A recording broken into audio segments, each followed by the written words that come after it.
Welcome to another episode of the CaliCast. I'm your host, Gron. I'm joined by my co-host, Sheikh Tariq. How are you, Sheikh? Good, how are you? Alhamdulillah. Alhamdulillah. Did you hear about Britney Spears recently? I always see her in the news. I don't follow that You stuff. don't follow that stuff? She was a huge star when I was my early teens, I think, or mid-teens. Her life is just miserable, one misery after another, but I don't keep up with that nonsense. The story is actually kind of crazy. So, long story short, she's in a conservatorship. Did I say it right? Where like somebody else is in charge of basically you. Conservatorship. Someone's in charge of her? Like for example, if they're not in the right state of mind. So they have. So long story short, people said she was crazy. This, that. So her dad shave her head off. Yeah. So her dad's taking care of her. But the weird thing is that her dad's instead of her dad being like, oh, she's not in the right mental state and taking her out of the limelight, he's making her work. She's making her work 7 days a week almost. And like for example, her last Vegas residency made like $138 million, but all she got was I think $2,000 a week stipend. So she's paying other people, but she's working for them. But it's her property. Yeah, she's the one. Like she's the boss that's paying everybody else, but they're in charge. Like for example, her dad makes like 1.5% of gross, so that's like before any cost. Like he's getting paid no matter what, and like I think another percentage. I forgot what it was about. So it's right now it's a big court case thing. Like, is the dad really taking care of her, or is it more like using her name? He's greedy, self gain. Yeah, and it's always because if he did it without money, you'd be like, oh, he's selfless because it's coming out of. Because usually it's like when you do a conservatorship, you take care of somebody. It's out of. They're not super famous. They don't make $138 million. Right. So it's like it's a very I guess. Moral thing, that's not the right word. It's very shady. No, usually because it's like you're paying for them, you're taking care of them. But in this case, it's like, okay, what's going on? Is she actually crazy or is she not crazy? Because like they won't let her have a baby. She wants to have a baby. Like they just complete control of her life. I mean, it's probably both. Mm-hmm. Look, a young individual, someone in their teens, preteens, they cannot comprehend fame. They cannot navigate it. Right? The person needs to develop their personality, and that doesn't start happening until 18 plus, in their 20s. Also, emotionally, a person isn't fully developed until they're around, I think, 24, and that's why teenagers have these emotional outbreaks. It's just they cannot. Their brain isn't developed. Really, they can't help it. Right. Also, the ability to make decisions and whatnot. And now you got millions upon millions of people screaming and shouting your name and emulating you and imitating you, and a child cannot comprehend that. They cannot handle it. And that's why we always see child stars. What happens to them when they get by the time they hit their 20s? Completely drug addicts. They're crazy. Macaulay Culkin, a lot of these guys. Some commit suicide, some go into major depression, some become homeless. Some go insane, and so it's very unfortunate. You would think after all this, people would stop child actors, or they would like put more restrictions on it or whatever. But something about Hollywood mentality, like I feel like it's even some people that are not child actors. For example, Dave Chappelle. I mean, he was pretty young when he got famous, but not a child. Look at the Olsen twins, for example. The exception of Elizabeth Olsen, she's not part of the twins, but the two twins, Full House and all that, and then. By the time they hit their early teens, mid-teens, and they're fried. They're fried. A child cannot comprehend it. Why does it continue to go on? Well, there's money behind it. A lot of money behind it. The parent, in this culture that we live in, it's all about fame, the material, money, etc. And so if your child has the opportunity to make millions of dollars as a child, I mean, parents are probably going to fall for that as well. And that is the goal. Not only are they getting the wonderful goal of money, they're also getting the wonderful pleasure and desire of fame. And that's really the two pleasures of Western society, of non-religious societies. What more does it get? What more can you get out of this life? And so parents fall for it. And a lot of times when you look at the parents of these child stars, they too are stars, or they work in the industry. That's how they're able to get their children inside the doors very quickly. Right? So you have that going on, and it makes millions upon millions, if not billions of dollars. And these movies now, these blockbusters, are making billions. Like, if you look at, you can look at the highest profiting movies per decade or per year for the past several decades, and you'll find that it just continues to go up. Now, part of it is because of the increasing price of tickets. You know, when I was a child, to go to the, you know how there's those kind of the main theater, and then there's kind of the old movie theater. I don't know if you guys have that. We would call it the old movie theater. So once a movie, just before it's released on, you know, back then on VHS, it would go into the old movie or the dollar theater, where the ticket is just $1 or $2. It's but it's also very gross. It's not clean or anything like that. But so the main theater, the new movie theater, I remember it used to cost like $6.50 a ticket. Now what is it? 14? 15? And that's just, you know, standard definition. If you want to go into like the 4K and the ultra 4K and all this stuff, 3D, or 3D, and it costs more and more. I think some tickets go beyond $20, $20, $21, especially if you get those huge screens and whatnot, IMAX, right? And so the gross profit they're making, or the gross income, is massive, billions. I mean, Endgame made over $2 billion. Captain Marvel made over $1 billion. I think Black Panther made over $1 billion. Captain Marvel, I saw that movie. It was terrible. It wasn't a good movie, but it's more about what it symbolizes, feminism and all that stuff. The struggle of a woman against an oppressive man. And look, Marvel is full of all of these ideas, full of it. And Loki, the new series, right, is absolutely full. Right? Every episode you can kind of, I look, because I'm now studying and I read a lot about modernity and modern thought and all that's going on now. You see it all there. Right? It's all there. I don't want to give any spoilers because it's still running, and I'm sure a lot of people haven't seen it, but you can see it. Right? These producers, these writers, they're not just cultural producers. They read works of philosophers. That's how they're able to make such complex characters, such complex plot lines. Right? Loki being one of the most interesting characters in the entire Marvel universe. In fact, probably the most interesting character. Right? The deepest character, the most complex. Right? That's not coming from nowhere. These writers read philosophies. Right? They read works of, you know, very, very prominent literaturists and writers like Sherlock Holmes and stuff like that. That's how they're able to get these characters and whatnot. And so you find that, how do we even get on this topic? Let's just go down it. It's right? It's what it is. You find that these movies, we're talking about Captain Marvel, right? They present these ideas in imagery, in cultural form. That's how it spreads. You know, no one's gonna. How many people have read Voltaire? No one, right? Unless you're in some sort of philosophy class of the Renaissance or that period, you probably never even heard of Voltaire. And these guys who really are the way people live today in the West go back to their philosophies. It's not because the common folk read their books.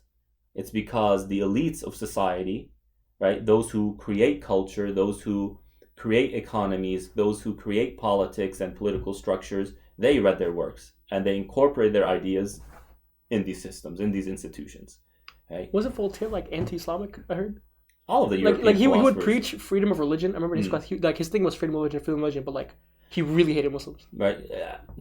Robert Bacon, Voltaire, Rousseau, John Locke. these guys, they weren't pro-Islam. Obviously, they were anti-Islam. But by that time, my guess, my hopefully educated guess, but my guess is that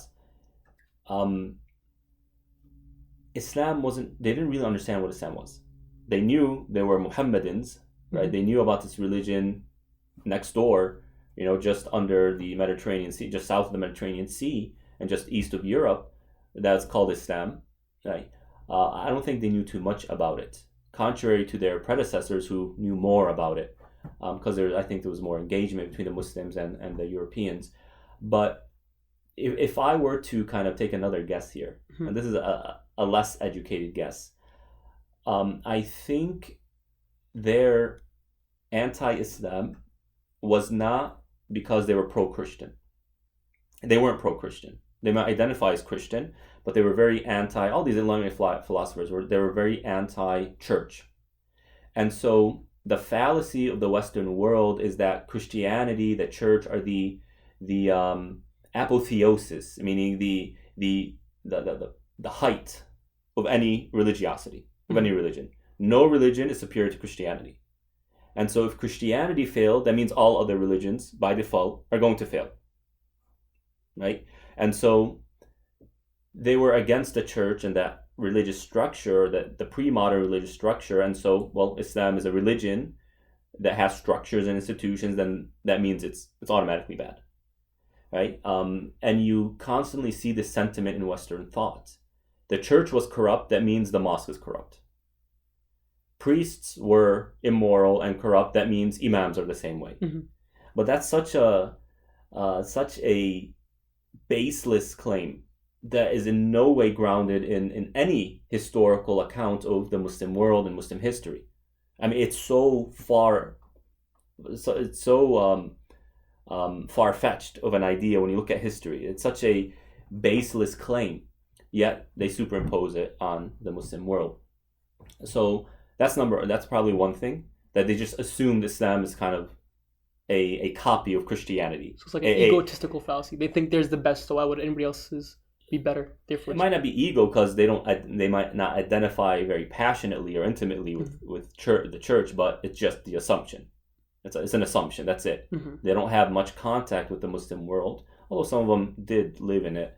So that's one thing.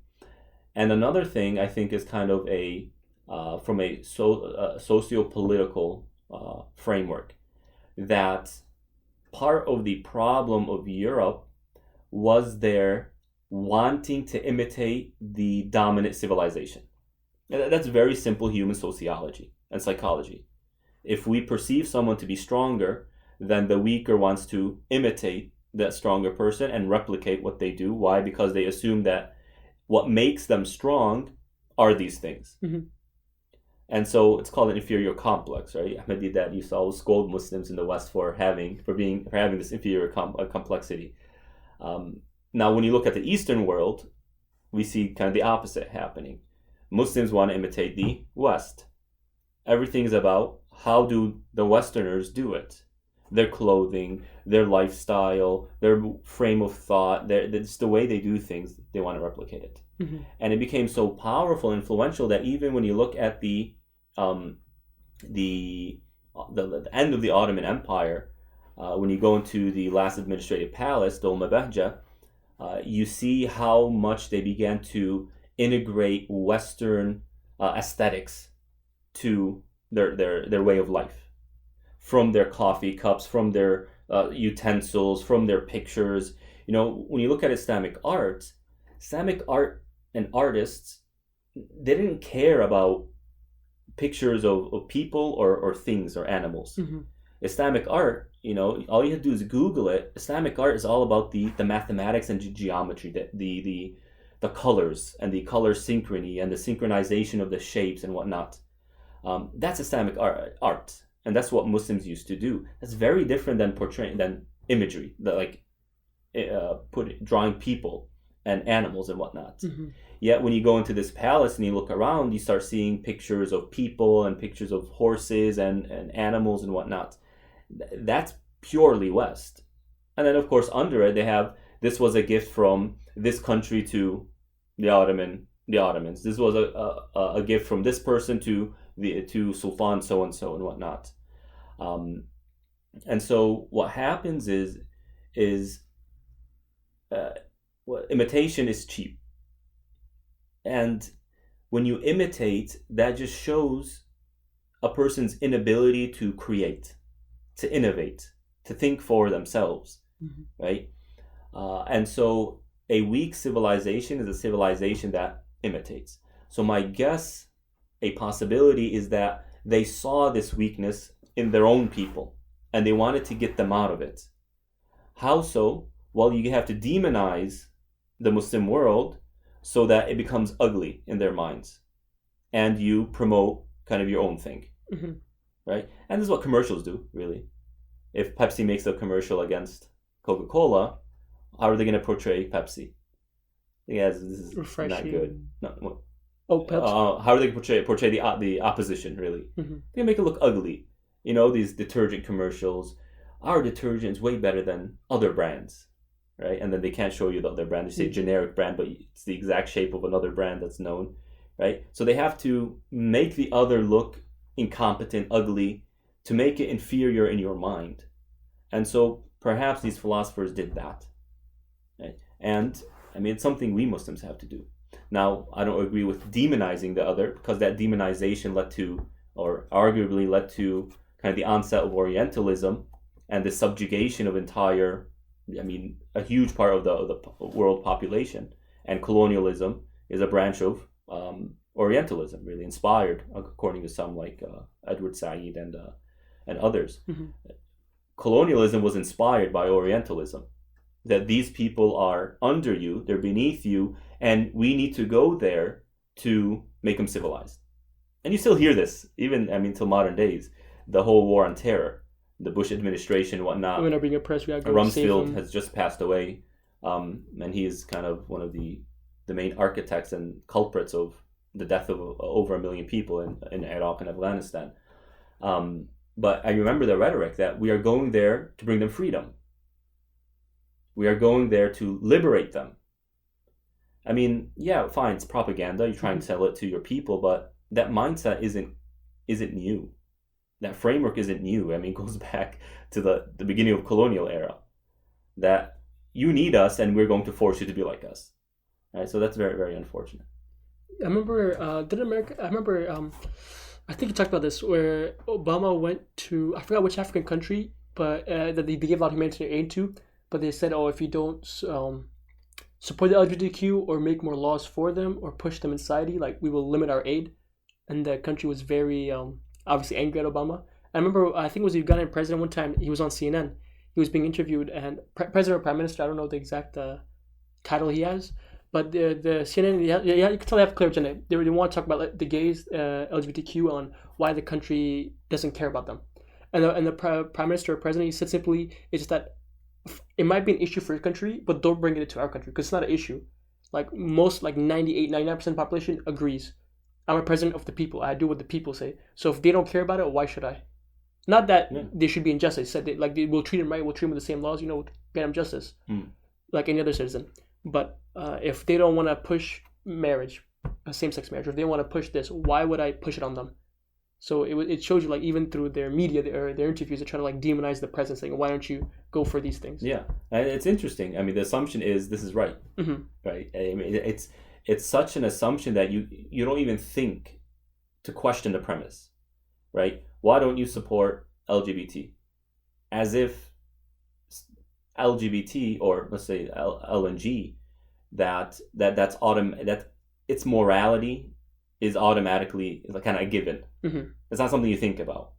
Just, it's obvious. It makes sense. Like, the sky is blue, the L and the G is normal, right? And that's where the West has gotten, unfortunately. And it's really interesting because it wasn't like that 10 years ago. No. How all of a sudden they shifted is really very, very complex. Yeah, so break it down. It's like, okay, so because it's a cultural thing, so you believe it's immoral to go against it, yes. But if you go to somewhere else and they believe the opposite, who's right? Because they both believe it off culture. For example, like Russia and America. So, objectively, you can't say one is better than the other because they're both using the same frame of thought. Well, from that perspective, right? Yeah. You can't. It's one or the other. It cannot be both. You cannot reconcile between these two positions. However, when you try and philosophize, and you try to analyze kind of the two camps where they're coming from, it seems like the two camps are perceiving the self, the human, from completely different grounds. Like, I live on Earth and you live on Mars, and now we're trying to have a conversation about weather. These are two completely different environments. We'll never understand each other because your experience is fundamentally different than my experience.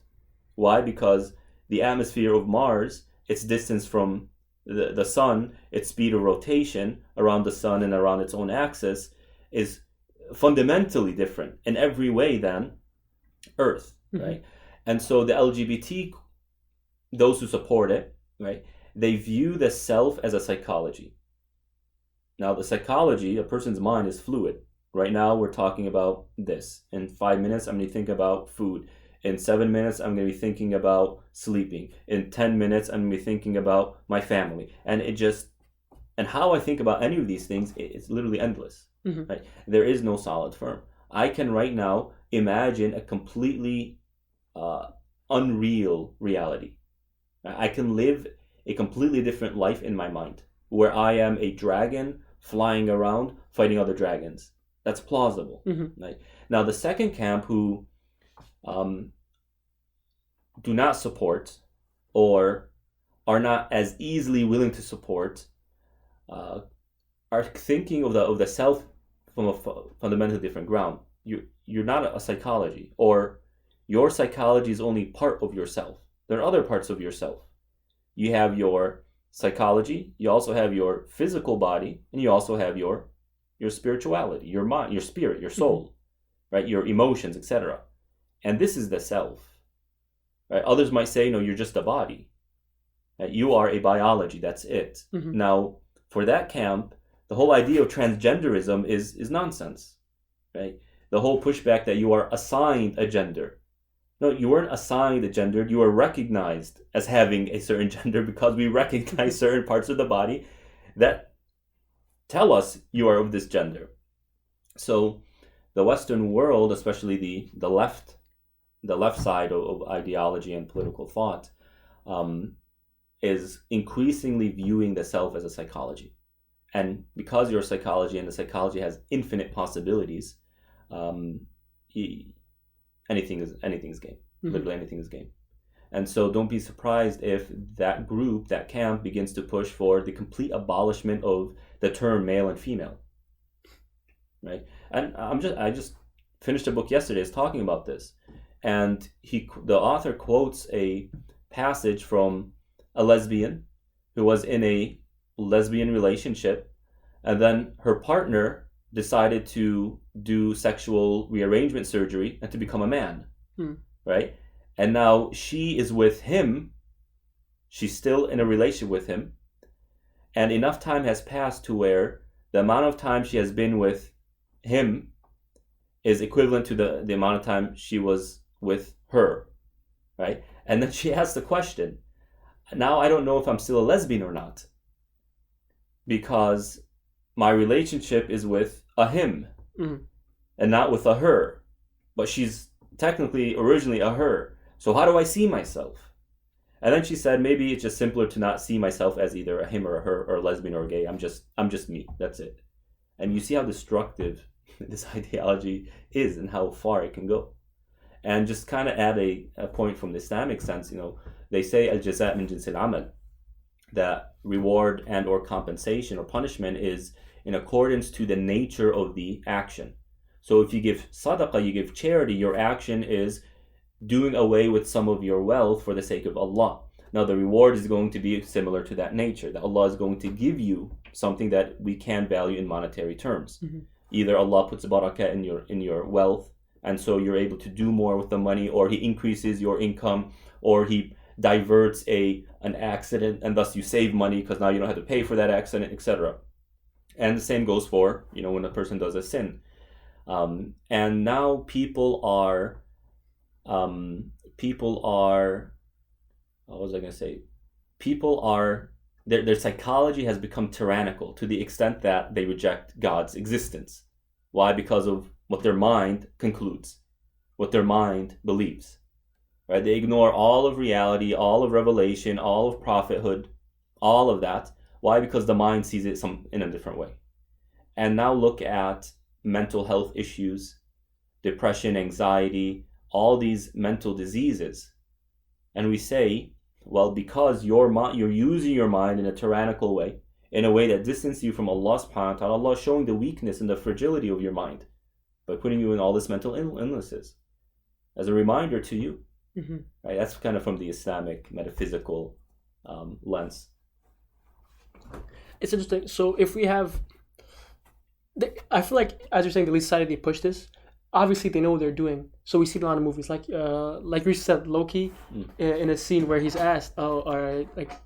Well, you don't give me spoilers. We can okay. put a spoiler where on the video. Spoiler alert. I guess spoiler alert. Just so you know, I'm gonna leave a part of the movie. Small part. Long story short, they were asked if he likes men or women, but we said why not both. Yeah. So why is there a push on such characters that historically rarely gay or bisexual? Or why is there a push of making them LG? Why is it every show we see now needs to have like a woman with like a pink hairdo and cut the sides and just really not like side but like really out there really pushing your face? Why do we see all this in the media now? Right. Like where's it coming from? Now before I answer that, a lady dyeing her hair pink or whatever, although it might be new and strange still, we won't say that that's haram. Yeah. Right. Let's put it that way. And I think it's become common enough for it not to be a symbol of a certain sexual orientation, right? And now you see in the hair dye section, all these different colors and whatnot, even for men. So I don't know if it's accurate to assume that the color of the hair symbolizes something, right? Even though maybe 10 years ago it did, or 20 years ago it definitely did. Why they try and push it, I think is clear, because that's how you standardize certain practices in society. Again, it's not by encouraging the common folk to read Voltaire or to read Freud.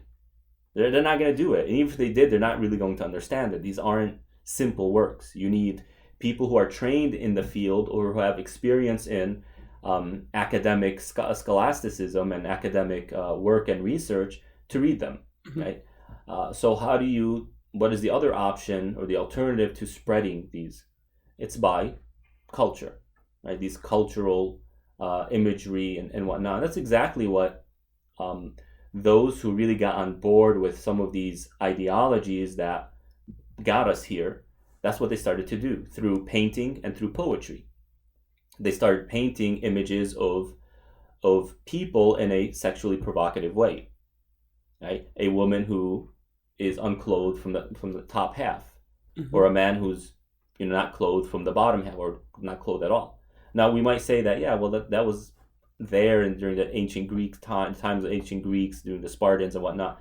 Yeah, but the argument is that when the Greeks and the ancient Romans did that, we of course don't agree with it. We think that's absolutely disgusting and inappropriate. But the idea or the goal for doing that is probably very different than the goal that these Renaissance generation are doing it. For them, they are portraying their gods in a human form to kind of maybe create that connection between the individual and the god, right? Or to show his presence or her presence in the universe, to build that spiritual relationship with these deities.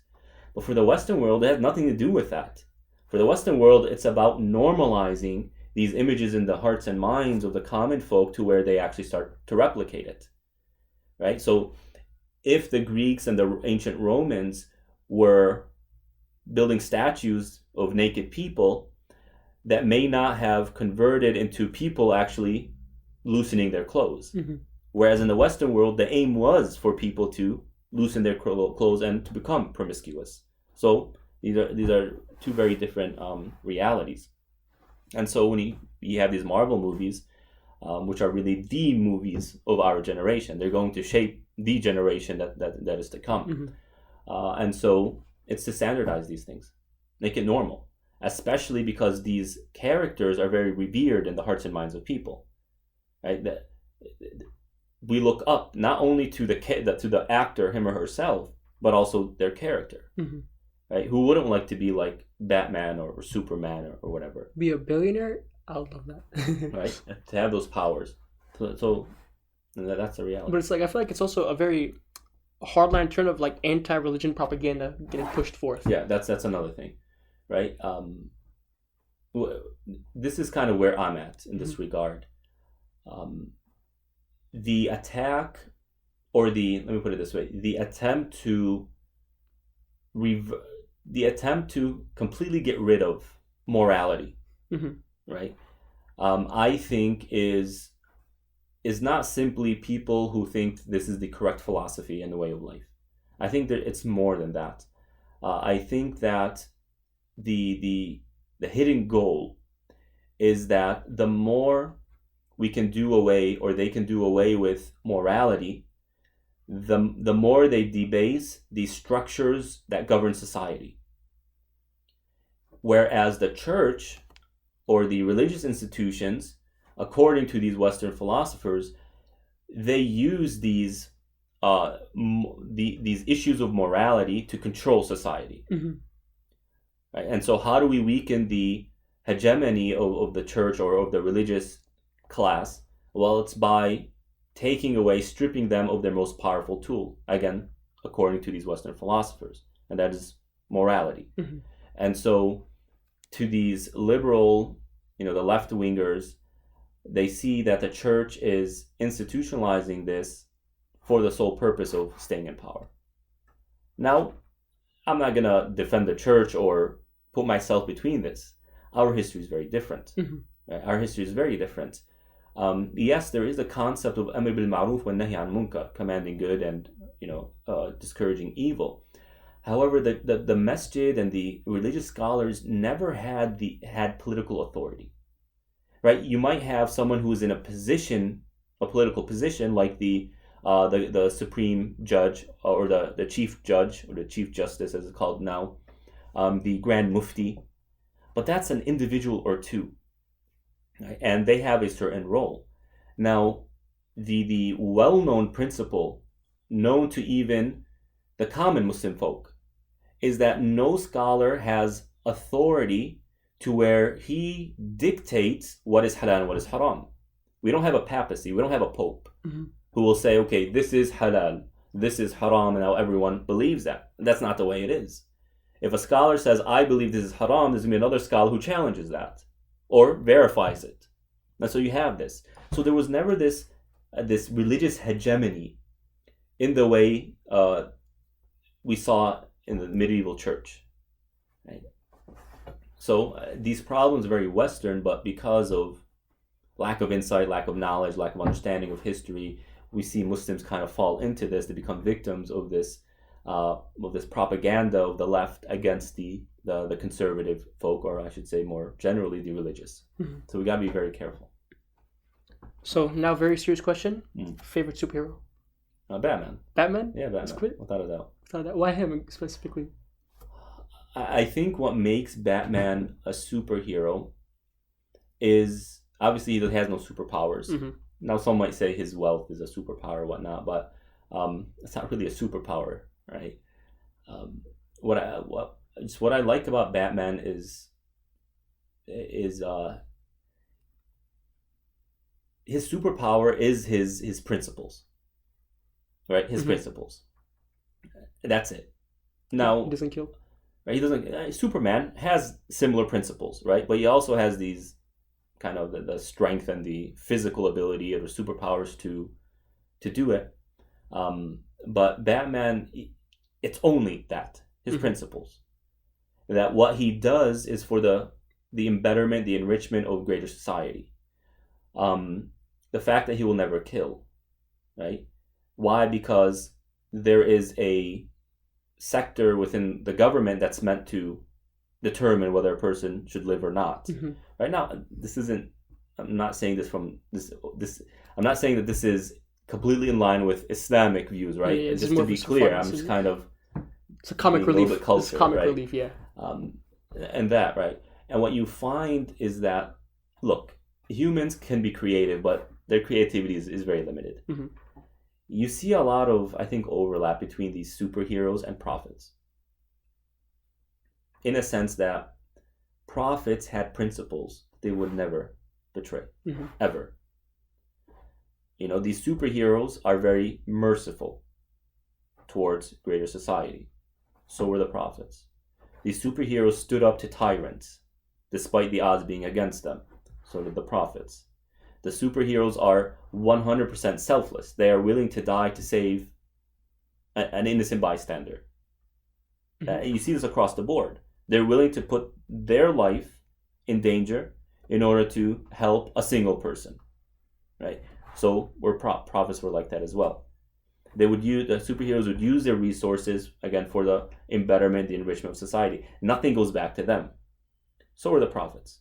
Right? Now, what's interesting is that the Marvel superheroes, the way they're portrayed in the movies, is actually a break. They break off of the standard narrative. What we find is that all of these Marvel heroes, superheroes, they have a little bit of red in their ledger, a little bit of evil in themselves. So, Tony Stark is obvious, right? His lifestyle, that he will go against things just because he doesn't believe in it or whatnot. He'll get himself in trouble. He'll do the wrong thing, right? He made Ultron without asking anyone. His past was a past of Stark Industries was about supplying weapons and whatnot. So he has that in his past. Steve Rogers, who went against the government, right? He kind of betrayed his friend Tony Stark to protect his other friend and whatnot. So you have these things. The Black Widow, right? Her past was about assassination and blood, etc. You see all of them kind of struggling with a human side of the self. But is that why we like them more? Is that why they're a lot more popular today than the DC heroes? Because a lot more relatable? I don't know. I don't know if that's it. But we have to ask the question, well, why are they doing that? Why are they breaking away from the standard narrative? Perhaps it's just more realistic. Maybe. Perhaps it's to create a connection between the audience and these characters. Maybe, right? I don't know. I mean, I haven't thought too much about it, but I have noticed it. All of them, without exception, have something they did something wrong. Right? So, also, another interesting point is going against the status quo is almost, across the board with these characters, the Marvel characters. Superman, Batman, all these things, they always used to work with the government, and there was this mutual relationship between the two. Now, it's always that these Marvel heroes are going against the government, are going against the structure, right? Now, that is a very liberal framework. Like, liberalism is about assuming the assumption that the elite class is oppressive, and all of history is a struggle of the oppressed against the oppressors. Right? That's a common motive in liberal thought, right? And that's why you always see these things in Hollywood, Disney movies, classic. Every Disney movie, the young character goes against their parents or their parent, because for some reason one of them is dead, or both of them are dead, for whatever reason. And I have now a new theory about that. Across the board, you see this. Like the Disney character, you can, as soon as a Disney movie comes out, you can guess 3/4 of the plot.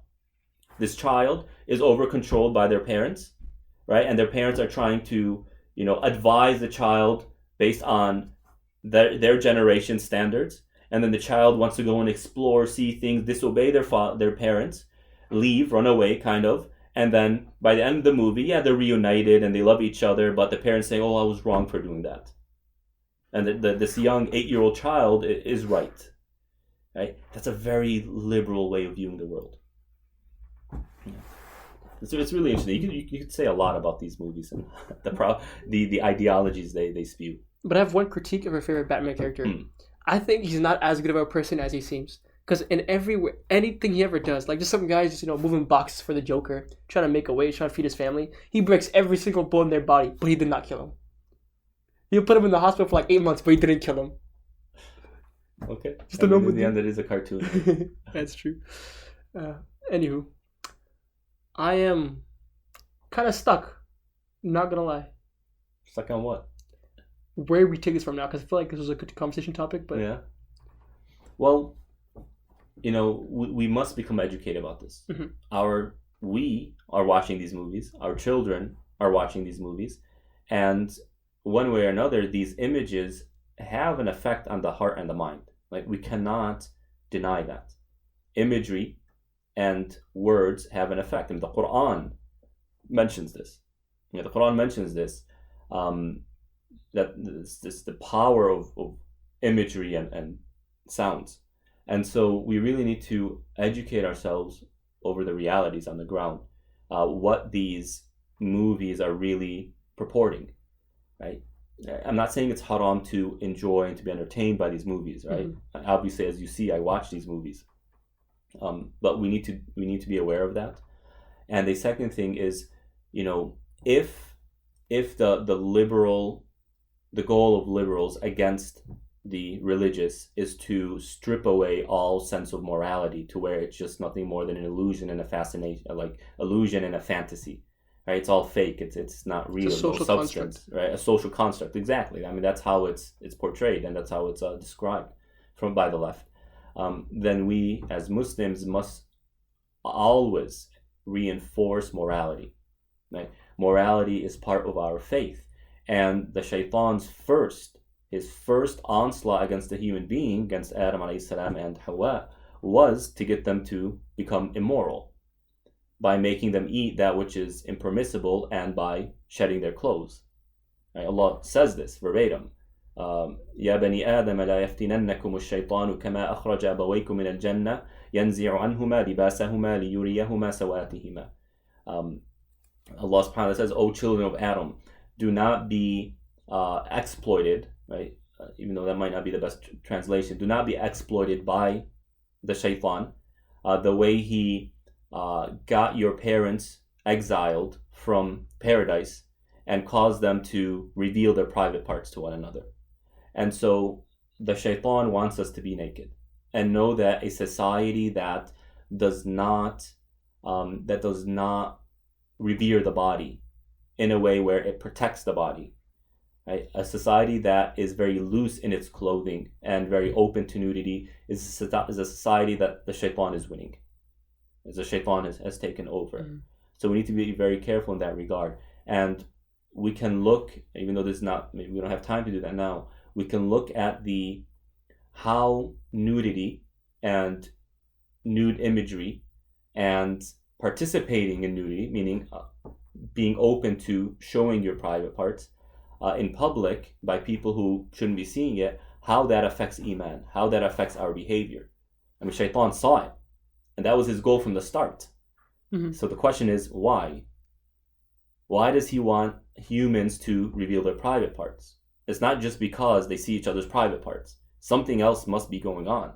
There's something that it probably hits a fundamental core, a core part of our Iman, our relationship to Allah subhanahu wa ta'ala, our relationships to one another. Right? We can leave that for another time. That was a good place to end off. Thank you guys for watching. Assalamu alaikum. Alaikum assalam.